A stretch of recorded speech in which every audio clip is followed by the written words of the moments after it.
Warhammer 40k lore in the Bible, where I pull from Warhammer 40k lore to help explain biblical lore. And today, we're going to be going over the Psykers. But before we get into the video, take the wikis with a grain of salt. Also, I do regular biblical videos on Mondays, and then every Tuesday will be my Rise of Space Marine dude, little funny skit that I'm using Warhammer 40k bolt gun to make. And then every Thursday will be the Warhammer 40k lore in the Bible series. And then, of course, on the weekends will be the short narration version of that. But anyways, let's go ahead and get started. A Psyker is an individual of any intelligent species in the Warhammer 40k universe who possesses some degree of psychic ability or powers. Psychic powers are sometimes referred to as sorcery, when they are gained or enhanced through interaction and bargaining with the malevolent entities who exist within the Imperium. Psykers are also sometimes called witches in the Imperium of Man and among the Eldari, particularly when such powers are used in a way that they show no regard for the dangers they spawn for others, or are used in pursuit of the agenda of the Chaos Gods. Psychic powers are sometimes referred to by the ignorant of the Imperium as magic, also spelled magique. All Psykers draw their powers from the extra-dimensional realm of psychic energy known as the immaterium, or the warp, that underlies and penetrates four-dimensional real space, and is the source of all psychic energy in the universe.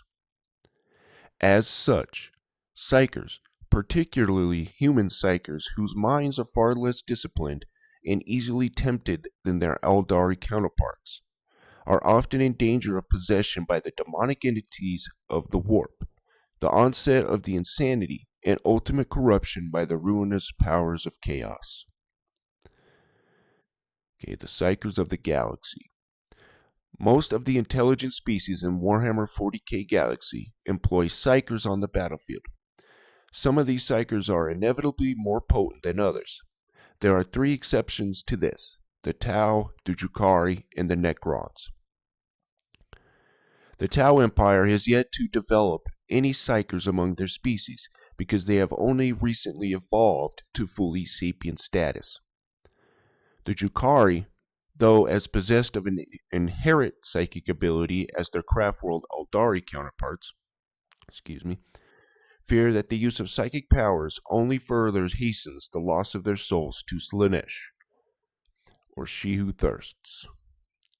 The Necrons no longer possess souls, since they transfer their consciousness into their necrodermis bodies through the process of biotransference, and became creatures wholly of the physical universe, like their former Catan masters. As a result, they no longer generate any presence within the immaterium, and cannot draw upon any form of psychic energy from that realm. Then we got now I'm going to go through, and I'm just going to kind of slowly summarize these and just kind of read the first parts of it. So the Imperium of Man. The genetic mutation which grants a human being ability to draw upon the psychic energy of the immaterium has become increasingly common since the Neolithic Age.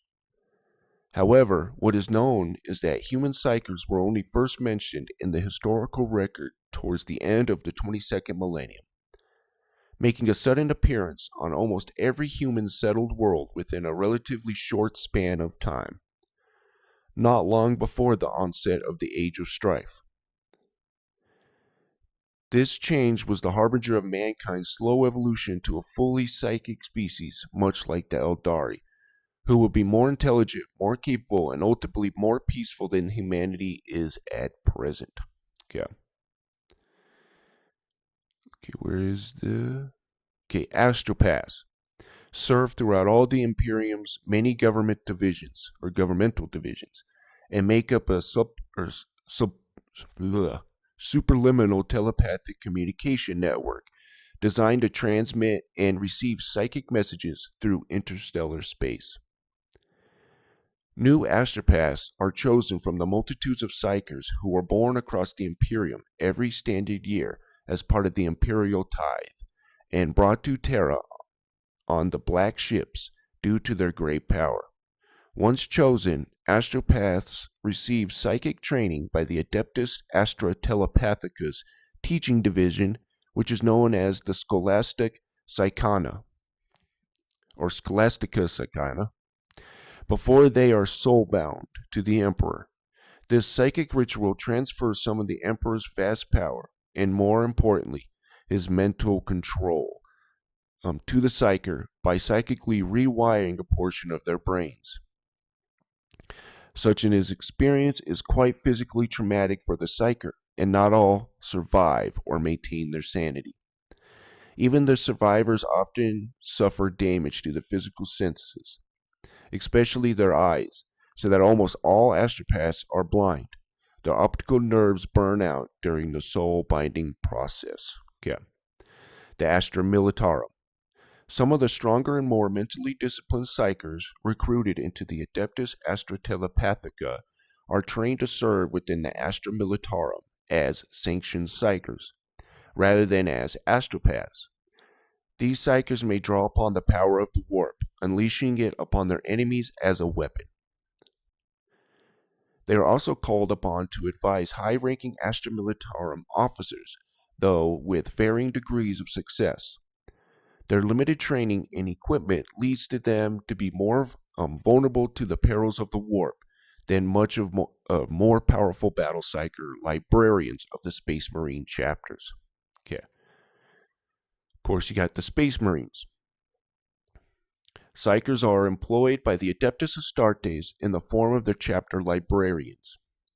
These individuals are chosen from among the most powerful Psykers in the Imperium, whose abilities are then further enhanced by the transhuman augmentation provided by the Astartes gene seed.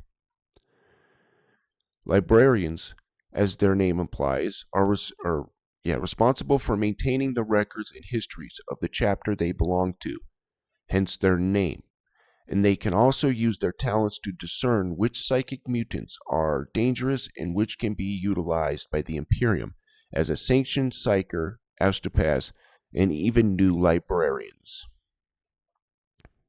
Okay. I guess I can read this part here. Librarians have having much better equipment, a psychic hood, etc., willpower protection, and training, as well as the transhuman physical, mental, genetic enhancements of a space marine, are much less prone to falling prey to the perils of the warp than other psykers, and therefore do not undergo the soul binding ritual. Okay. Imperial Inquisition. Though they are tasked with hunting down rogue psykers and collecting latent ones for training to aid the Imperium, among many other duties. Many members of the Inquisition are psykers themselves, Inquisitor Gideon Ravenor being an especially potent example. Like as much about their organization, one Inquisitor's psychic abilities can vary greatly from another's. Some are pyromancers, who specialize in unleashing torrents of fire and other direct psychic weapons, while others, like Inquisitor Gregor Eisenhorn, are telepaths. Almost said Gregory. Sorry. Who specialize in powers that aid them in interrogations or to fool an enemy into stepping out from cover, drawing his weapon, or any other subtle mind tricks. And then, of course, you got the Grey Knights. The elite Grey Knights chapter of the Space Marines that served as a chamber militant of the Inquisition's Order Malleus and Demon Hunters. By the way, if you haven't played Chaos Gate, that's actually, at least in my opinion, a decent game. Okay. I digress. Is wholly made up of Psykers. Being a Psyker is a condition for recruitment into the chapter. Due to the entire chapter being composed of Psykers, the rigorous process for becoming a Space Marine is even more difficult, as all Grey Knight battle brothers have no memory of their past due to a required mind wipe, and many fail before their gene seed implantation can be complete. However, the difficult selection process and memory wiping techniques employed by the Grey Knights to rid their recruits of those common human frailties that the ruinous powers can prey upon to corrupt an individual has proven extraordinarily successful. Not a single Grey Knight has ever turned to chaos. That's what's up. Despite their psychic abilities making them more vulnerable than standard space marines. Okay, the craft world Aldari. Among all the intelligent species of the galaxy, the craft world Aldari, or Asuryani, as they name themselves, possess some of the most powerful psychers in existence, using their precognitive ability to divine the future to shape their fate while unleashing devastating telekinetic powers upon those that oppose them. Yeah, let me tell you. Just started Dawn of War 2. Anyways.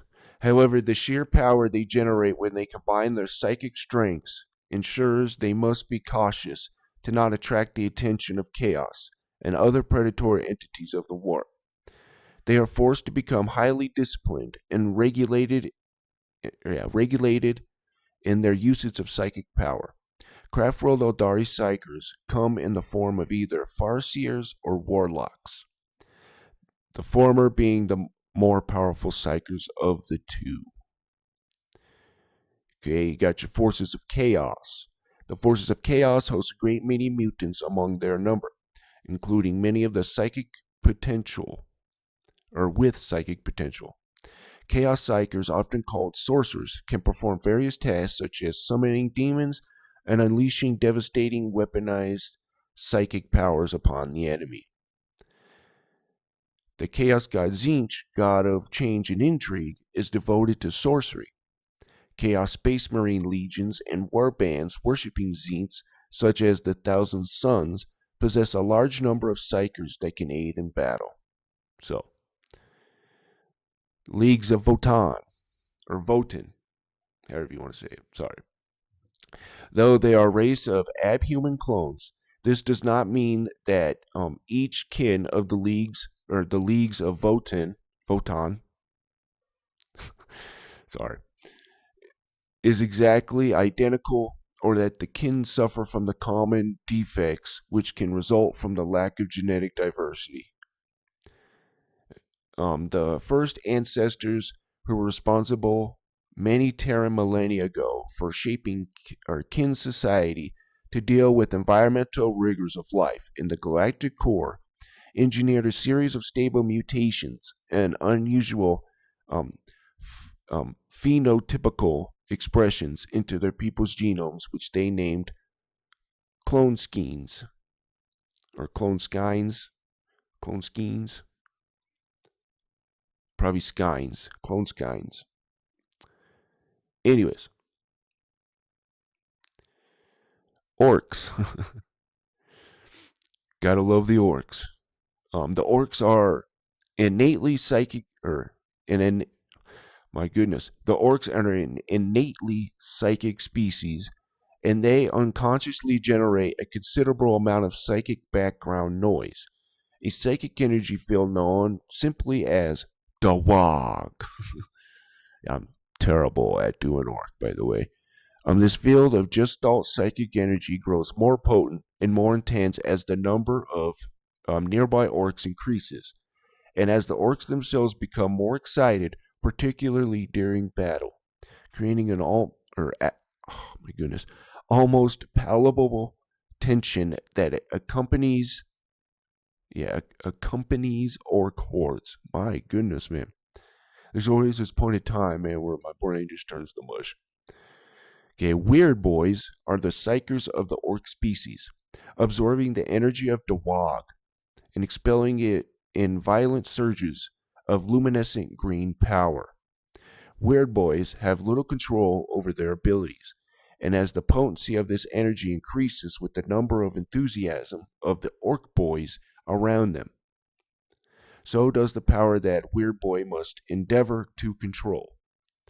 Even when they manage to contain this violent and erratic force, bizarre phenomena commonly accompany weird boys, ranging from flashing lights and strange noises to psychokinetic tremors and random fires. Should they fail to disperse, direct, or emit this psychic energy in some controlled manner, a weird boy may cause even more dramatic phenomena, such as the explosion of nearby orchids. This is known as Ed Bang, when the power is not discharged safely. Man, gotta love them, man. You gotta love them. Yeah. Okay. Tyranids. The alien species of the Tyranid is one of the most psychically active races in the galaxy, if not the most, with every single Tyranid telepathically connected to all other members of its species through the psychic gestalt that is called the hive mind.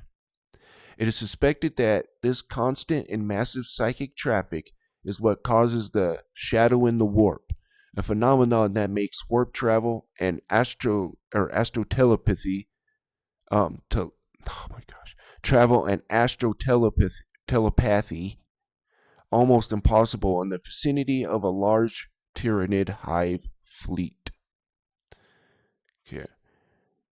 Okay, the Tau have no known Psykers.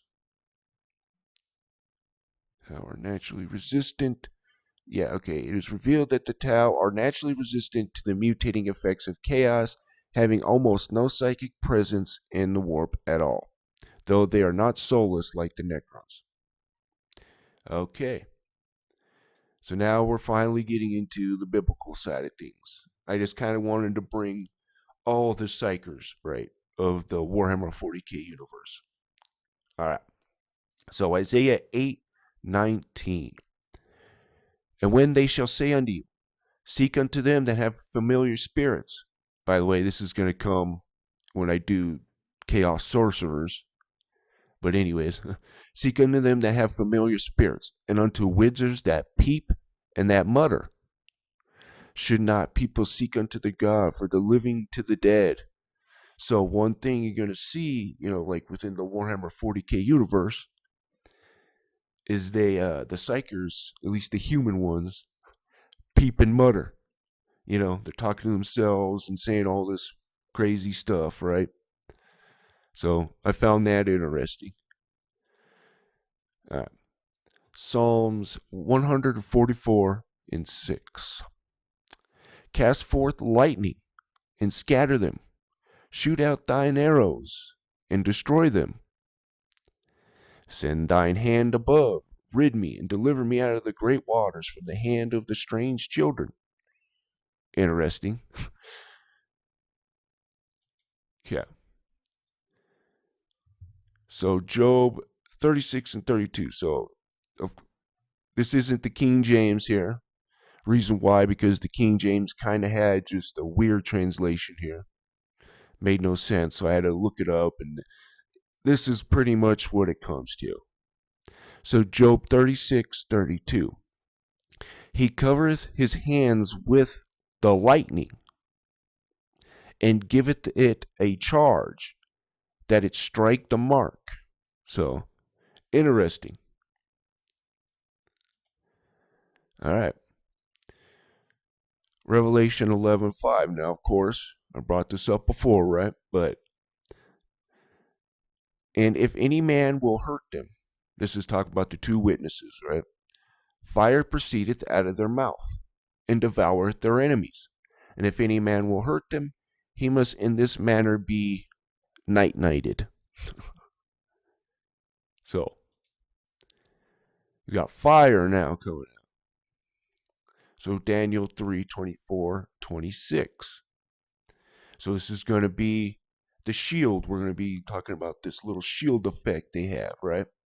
And of course, I'm going to be going over at the end of this, the powers, I guess you could say, or the abilities that these Psykers have. So Daniel 3:24-26. Then Nebuchadnezzar the king was astonished, and rose up in haste, and spake, and said unto his counselors, Did not we cast 3 men abound in the midst of the fire? They answered and said unto the king, True, O king. He answered and said, Lo, I see 4 men loose, walking in the midst of the fire, and they have no hurt. And the form of the fourth is like the Son of God. Interesting. Then Nebuchadnezzar came near to the mouth of the burning fiery furnace, and spake, and said, Shadrach, Meshach, and Abednego, ye servants of the Most High God, come forth, and come hither. Then Shadrach, Meshach, and Abednego came forth of the midst of the fire.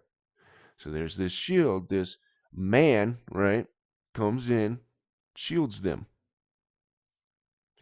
Now, I found this interesting when you look into, of course, vampires and stuff like that, right? Whether you believe in them or not, this is just interesting. So, in the realm of vampire tales, there's a peculiar rule that vampires can't just walk into someone's house unless they're invited. I wonder why, but anyways, it might seem like a minor detail, but it holds deep significance. If you ever wondered about this unique quirk, you're not alone. We're about to uncover the fascinating reasons behind this age-old mythological mystery. Okay, so I just wanted to bring this up. Article breakdown. Vampires traditionally need an invitation to enter a home due to a mythological and spiritual barrier that protects the dwelling. Dracula, despite his immense power, still requires an invitation, emphasizing the strength of this ancient rule. Interesting. Okay. Numbers 23:23.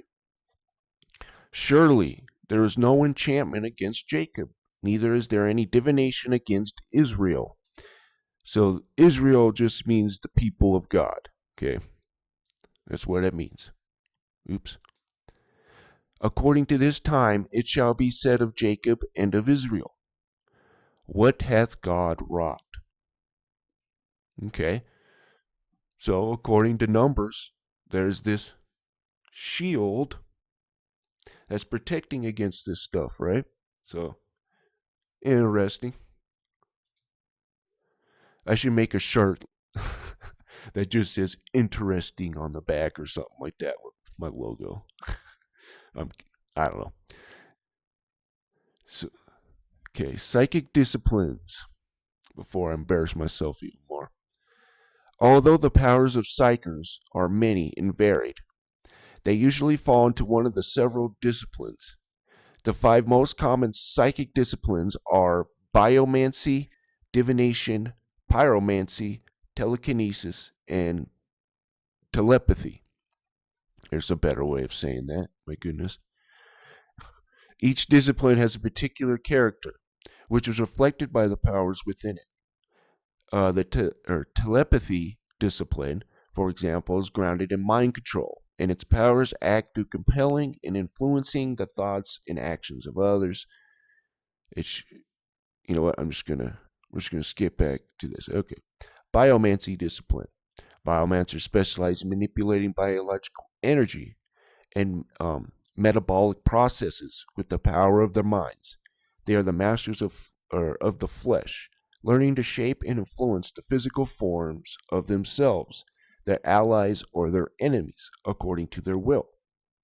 Smite. Lethal bolts of lightning leap from the Psykers' fingertips, tearing their foes apart.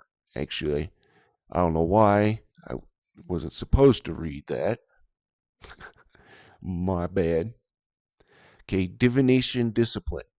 Diviners seek to discern the hidden past of the galaxy and know the course of events yet to come.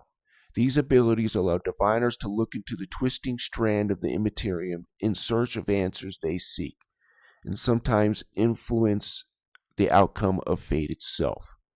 So you guys can, if you want to pause all that to look at all these, you can. But anyways, pyromancy. Okay. Pyromancy discipline is a master of fire and flame, A Psyker who is able to create searing infernos out of thin air powered by the energies of the Imperium.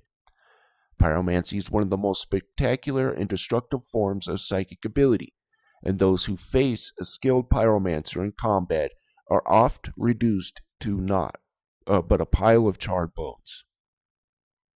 You can see why. Okay. Telekinesis discipline. Telekines are able to manipulate the material world with the power of their minds, translating sheer mental power into physical force. These Psykers can lash their foes with psychic energy, erect invisible force shields to protect themselves, and even send apart the fabric or rend apart the fabric of reality. Man, telepathy discipline. Telepaths are Psykers whose mental expertise lies with contracting and controlling the minds of others. With a single thought, a telepath can blast away their foe's sanity, induce states of numbing terror, or possess their victims' thoughts, and mold their actions as if they were the Psyker's own. Okay. And there you guys go. So, we're going to end the video there. Apologies on my brain turning to mush. Always at the ends of these. I apologize for that. But anyways, guys, thank you for watching, and you guys have a wonderful day.